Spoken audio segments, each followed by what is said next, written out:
carregadorzinho, senão no final não vai funcionar.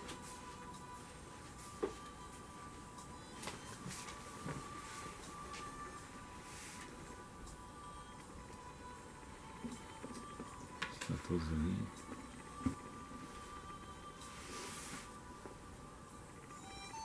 Vamos ver aqui. Isso. Ajustando. Paz e graça. Boa noite a todos. Noite fria. Chegamos há pouco aí de Agudo. Passando também por Santa Maria. Estivemos lá com nossos pais, né, que são os pais da minha esposa, meu sogro e minha sogra, nossos cunhados. Passamos também na festividade de Agudo, festa de emancipação do município de Agudo. Fomos bem acolhidos ali por nossos irmãos. Um beijo no coração de vocês aí. Meu cunhado Luiz e a Jusce, sua esposa. E lá também o seu Jossi, a dona Nelly, o Érico, Marlise, lá em Santa Maria, e Itara. Vamos ser direto no assunto aqui sobre a compaixão de Cristo e a cegueira da humanidade. E eu vou ler um texto já para iniciar este assunto. A compaixão se trata de um assunto muito importante e relevante para todos nós. Mateus 11 e 28. Jesus diz assim: Vinde a mim todos que estáis cansados e oprimidos, e eu vos aliviarei. Tomai sobre vós o meu jugo e aprendei de mim, que sou manso e humilde de coração, e encontrareis descanso para a vossa alma, porque meu jugo é suave e o meu fardo é leve. Vou pegar um copo d'água lá.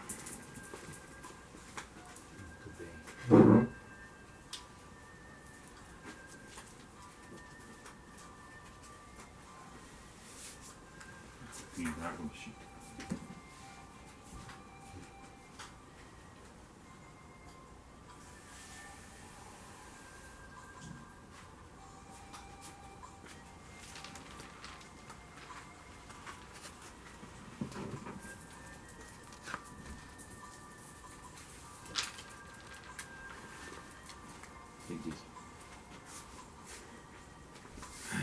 Você é ao vivo, né? Vou pegar uma aguinha, esqueci.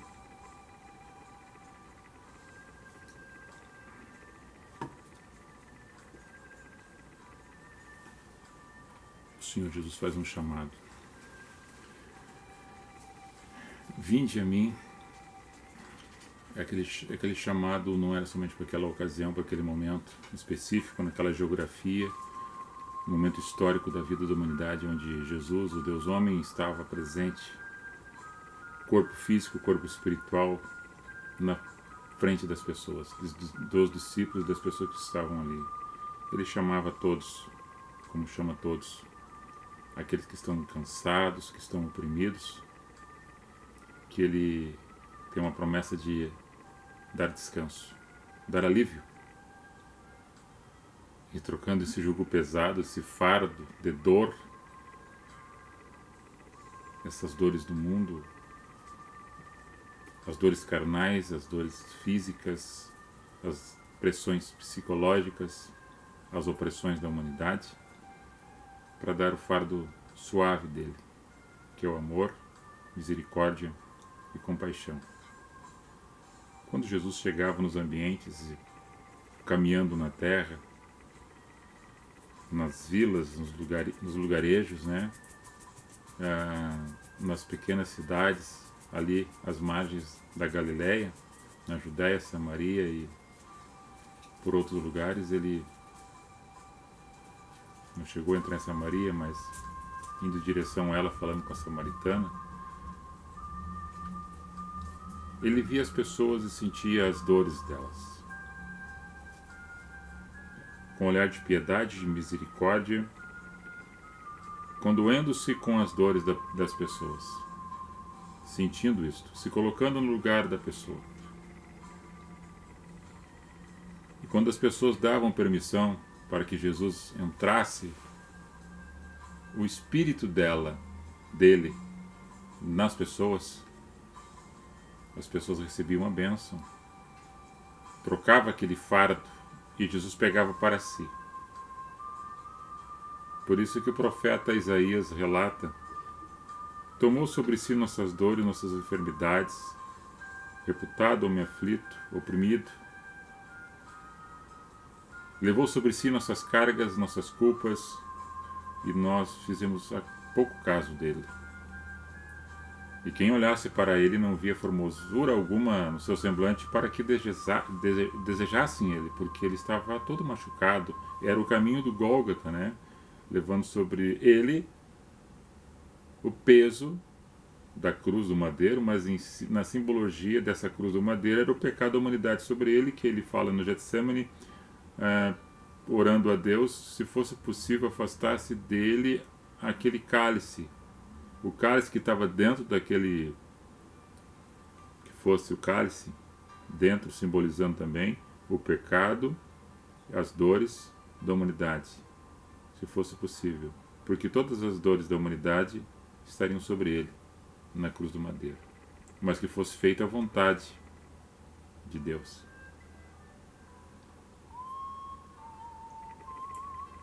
E não a dele, porque a carne dele também sentia as dores. O espírito estava forte, mas a carne estava fraca, estava sentindo as dores. Piedade, empatia, em relação à tristeza, às dores das outras pessoas, isso é a compaixão. Há relatos no Novo Testamento, do começo ao fim, falando da vida de Jesus, o Cristo de Deus, anunciando a boa nova, a notícia boa para a humanidade. Mateus 15, a partir do verso 32, fala que ele andava por esses lugares, no meio das multidões, olhando e sentindo a opressão e vendo que elas estavam desgarradas, perdidas, como se fossem ovelhas sem o seu pastor, sem as pessoas que as cuidassem, que as sentissem as suas dores, que abraçassem elas e dessem o remédio, que dessem uma palavra de ânimo, que incentivassem a construir um mundo melhor para elas. Jesus viu aquelas ovelhas que eram as pessoas, como hoje.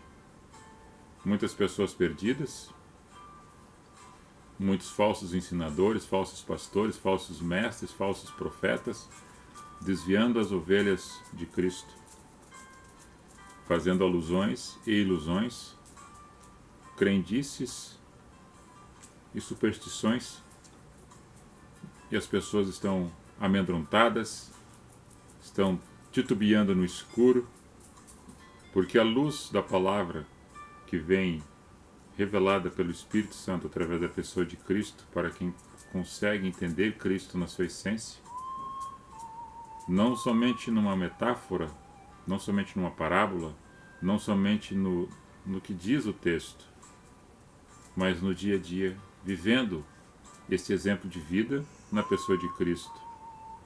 Paulo, no dado momento, tem essa reflexão em Efésios 4,13, que na dimensão espiritual ao qual ele se encontrava, que Paulo foi um grande entendedor da mensagem da cruz de Cristo, no caminho para Damasco, e a Bíblia não diz conforme ele estava, se ele estava montado, se ele estava caminhando a pé, se ele estava correndo, se ele estava caminhando. Diz que ele caiu, somente isto. Quando a luz de Deus veio em direção a ele, e ele imediatamente ficou cego, mas uma voz veio, para que ele entendesse. Saulo, Saulo, por que tu me persegues? Quem és tu, Senhor? Eu sou Jesus, a quem tu persegue. Paulo, no caso Saulo de Tarso, né, que tinha um edito em suas mãos, com sinete romano, dando autoridade para prender aqueles que ainda permaneciam na mensagem de Cristo, sendo Cristo morto, ressurreto, assunto aos céus, e aqueles que o viram e presenciaram, receberam o Espírito Santo, continuavam a propagar a boa nova. e Saulo era um perseguidor. Mas quando ele entende isto, ele recebe esse movimento do Espírito Santo no seu ser, e quando ele dá por si, ele começa a formar comunidades e discípulos para continuar mais fervoroso nesta mensagem da Boa Nova, do Evangelho. E no Efésios capítulo 4, verso 13, ele diz que estava crescendo a cada dia, a cada momento, para que chegasse ao ponto da medida exata em Cristo Jesus, espiritualmente, na fé, no amor, na misericórdia e na compaixão, e na justiça, para também ser um bem-aventurado, aqueles que amam a justiça. E nisso tudo, quando Jesus começa a transformar os ambientes e as pessoas que estavam nesses ambientes, ele se torna o verdadeiro pastor, onde as pessoas conhecem e sabem a sua voz, são chamadas pelo nome. Jesus se autodenomina a porta que dá liberdade para as pessoas entrarem e saírem. Ele diz: venha até mim, vocês todos que estão cansados, fracos e oprimidos, porque eu sei que vocês estão assim, como ovelhas sem pastor. Eu sou esse bom pastor. Eu vim vos libertar do cativeiro, do aguilhão da morte, para dar esperança de vida aos mais fracos e moribundos, àqueles que estão desfavorecidos na sociedade, desamparados, as viúvas, os órfãos, os necessitados. Porque Jesus ainda num dado momento disse: olha, é muito difícil um rico entrar no reino dos céus, porque ele é muito apegado ao materialismo, e quanto mais tem, mais quer. Esquece da razão da sua existência e de que isso tudo o ladrão mina, rouba, isso se deteriora com o tempo, se corrompe, a traça, a ferrugem vai destruindo aquilo que as pessoas vão possuindo de material. Isso não quer dizer que as pessoas não devem buscar ter e trabalhar para ter e para melhorar o seu padrão de vida, de forma alguma. É no entendimento de que as pessoas colocam-se numa situação de superioridade e multiplicando a sua riqueza em cima da doença, em cima da necessidade das pessoas que não têm as coisas, principalmente daqueles que detêm o poder da distribuição de renda, dos recursos para os municípios, para o Estado, vindo da União, que é a receita de todos os impostos e tributos que é recolhido e às vezes é desviado, e as pessoas passam necessidade, passam fome, e eles vivem nos banquetes, comendo as coisas melhores dos frutos da terra, e isso não é de hoje, é desde o tempo de Jesus, e antes dele também. Tem se multiplicado muitas iniquidades, e o amor de muitas pessoas tem se esfriado, e estão perdendo a compaixão, a misericórdia, estão perdendo a noção das dores das outras pessoas e não se colocam no lugar delas. E isso eu estou falando para pessoas que se dizem cristãs. Não adianta eu falar aqui para as pessoas que não são cristãs, porque não professando a fé em Cristo, tanto faz ter amor, ter compaixão, misericórdia, não ter. Mas nós sabemos que muitas pessoas que ainda não entenderam do Cristo já têm esse amor gravado nos seus corações e praticam esse amor, essa compaixão e misericórdia sem dizer que é cristão, mais do que aqueles que dizem que são cristãos. E ninguém está fazendo concorrência com placas de denominações congregacionais para dizer que uma é melhor do que outra. Estando em Cristo, todas estão na igreja. A igreja é as pessoas em Cristo. Não são placas, não são congregações, não são prédios de concreto nem de madeira. São referências na essência do amor de Cristo para que compreenda a vida das outras pessoas, nas suas tribulações, nas suas angústias, nas suas dores, com o olhar de Cristo, para ter a mesma compaixão e a misericórdia para entender e se colocar no lugar daquela pessoa e poder ajudar a tirar ela daquela situação que se encontra.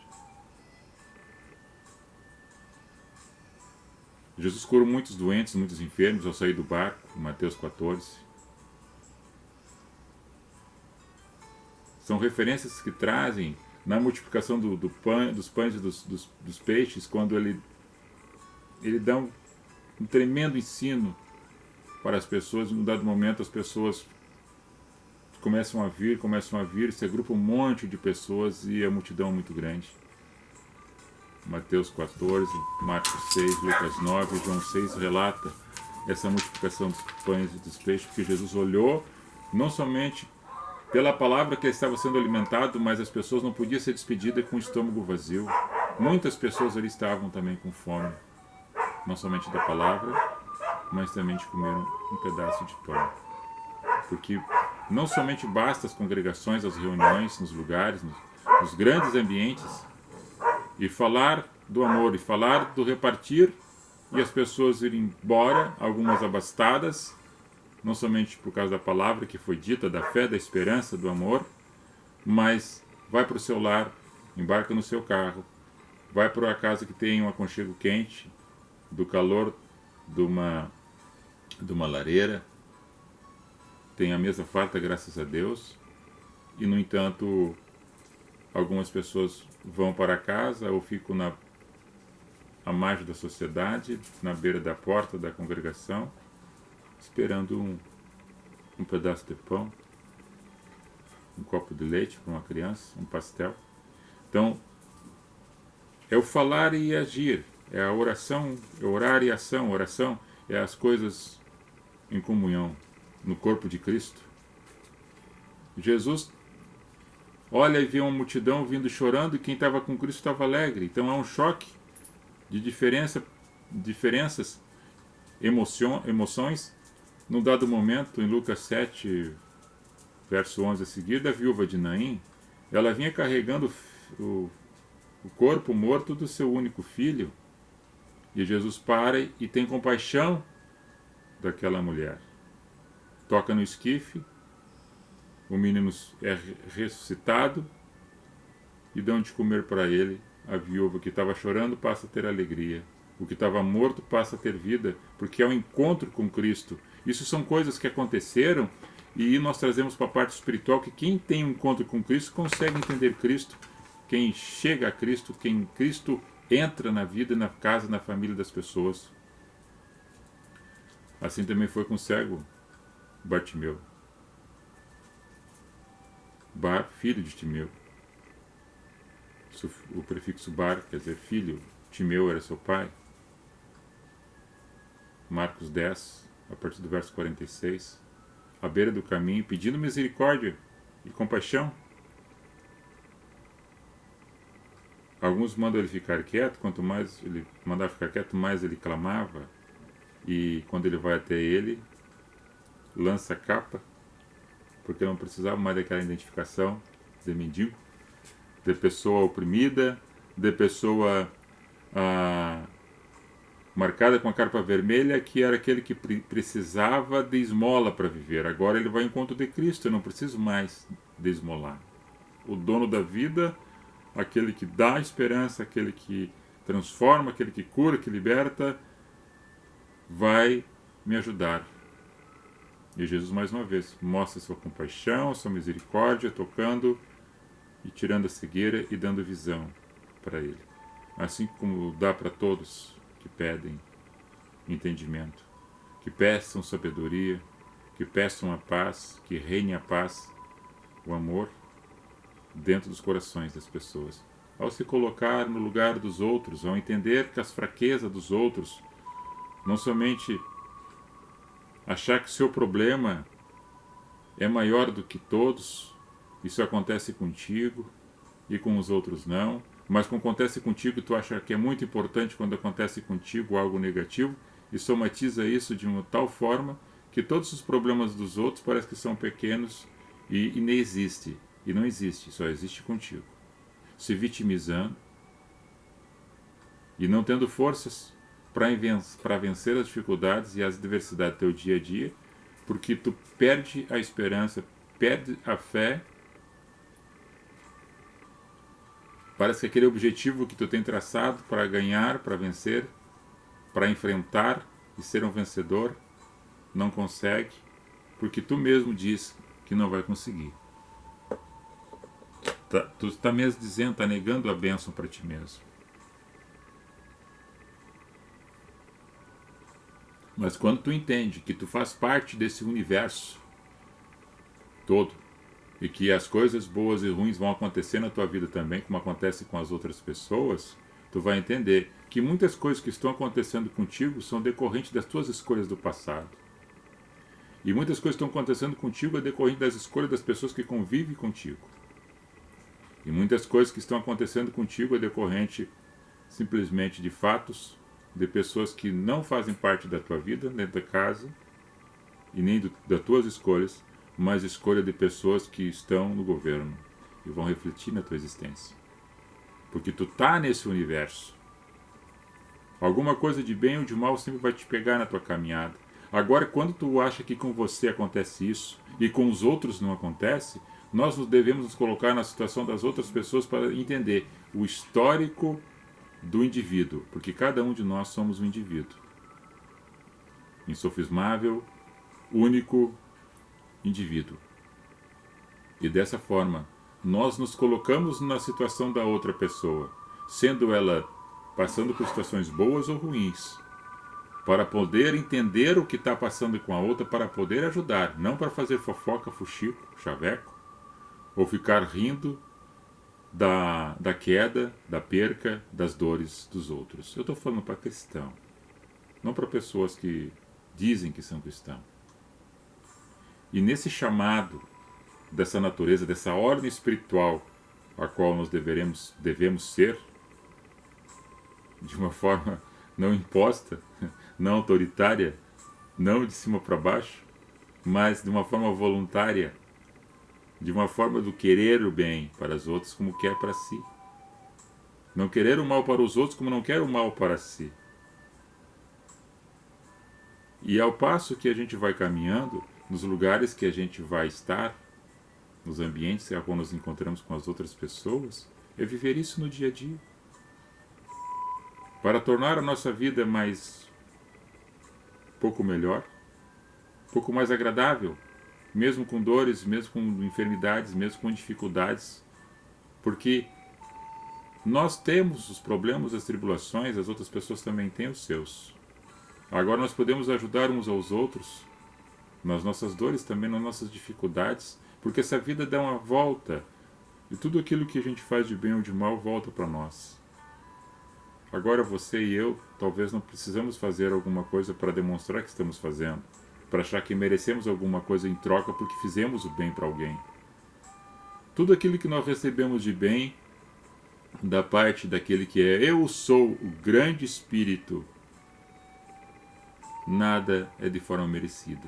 Nós recebemos de forma imerecida, porque é um Espírito da graça que chega em nossas vidas.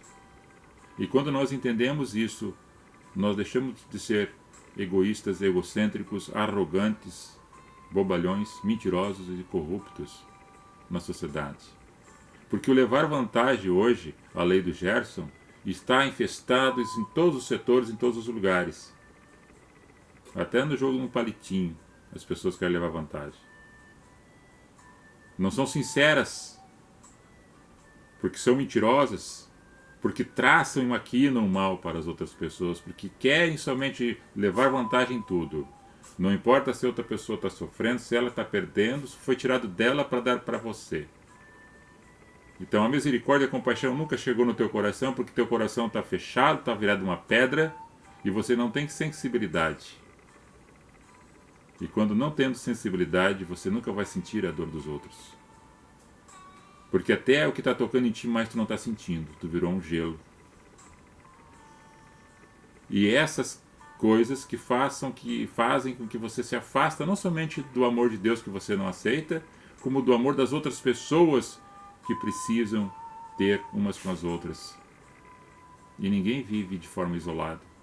E ninguém vive somente achando que as outras pessoas estão fazendo alguma coisa para te prejudicar ou para te beneficiar sempre. Que tudo que acontece de mal alguém está fazendo para te prejudicar. Ou que tudo está fazendo de bom, você também tem que ter. As coisas acontecem de forma natural, mas nós temos que buscar isso. Dentro da consciência, dentro do amor, dentro do perdão, dentro da misericórdia, dentro da justiça e da compaixão. Entendendo? Isso tudo em Cristo. se nós entendemos isso tudo em Cristo, aceitando a Cristo, sendo cristão. E quando eu falo sendo cristão, não sendo meia boca, e também não precisa ser fanático, não precisa ser santarrão, não precisa estar querendo ser canonizado quando for morto, ou quando morrer, quando partir dessa vida física aqui nesse plano terreno. Não. Mas somente ser lembrado, talvez, com boas lembranças. E tendo a certeza e a convicção que aqui é um ponto de partida para uma outra vida em Cristo. Aquele que deu a sua vida por mim e por você.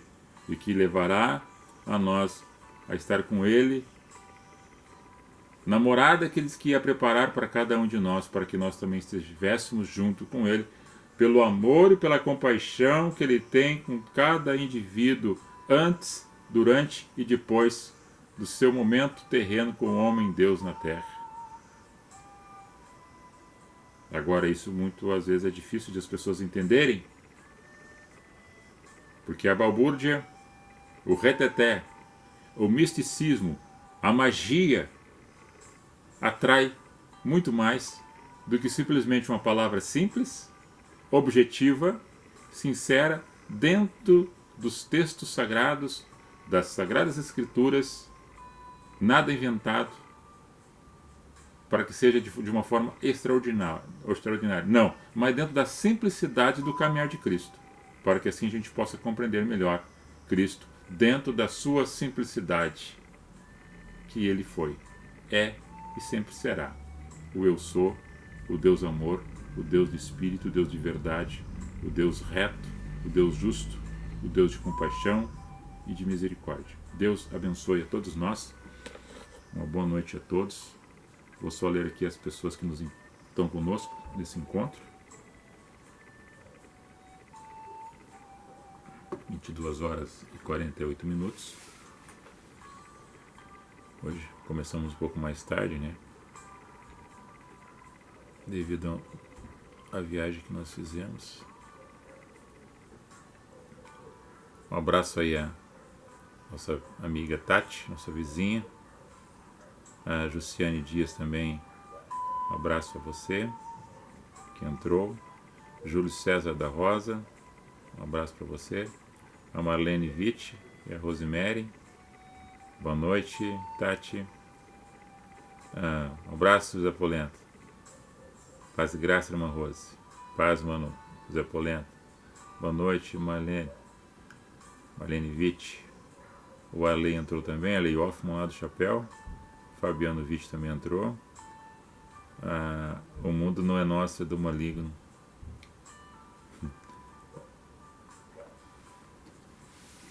Não, o mundo jaz no maligno. O mundo não é do maligno. O mundo foi uma coisa criada por Deus, uma coisa santa. O homem deixou, pela sua vaidade e por sua ganância, começar a destruir aquilo que foi criado. A natureza, os animais, as águas, as árvores, contaminando, desmatando, destruindo tudo aquilo que foi feito dentro da perfeição. Então é o pecado que habita no homem que destrói as coisas que são naturais que Deus criou. Então o mundo jaz no maligno pelo pecado do homem. Não que o mundo seja do mal. Não há meio mundo, nem que no mundo há. Deus amou de tal forma o mundo que entregou o seu único filho para que todo aquele que nele crê não pereça, mas tenha vida eterna. Então, observe os textos e os contextos para entender a mensagem. Isso é um outro estudo, eu já fiz aí sobre isso aí. Se você procurar ele sobre o mundo, você vai achar. Ok? No canal do YouTube. Everton Bren, Jéssica Machado, Márcio Ferrari, colega vereador Márcio Ferrari. O Everton é o nosso amigo aí do Everton do Tom, né? Rádio Tom. Gabriel Bobsin, Neuza Santana. Tô doente desde fevereiro e não tive visita das irmãs, nem do pastor, só da irmã Isabel. sou uma ovelha desgarrada do pastor. Onde você está congregando,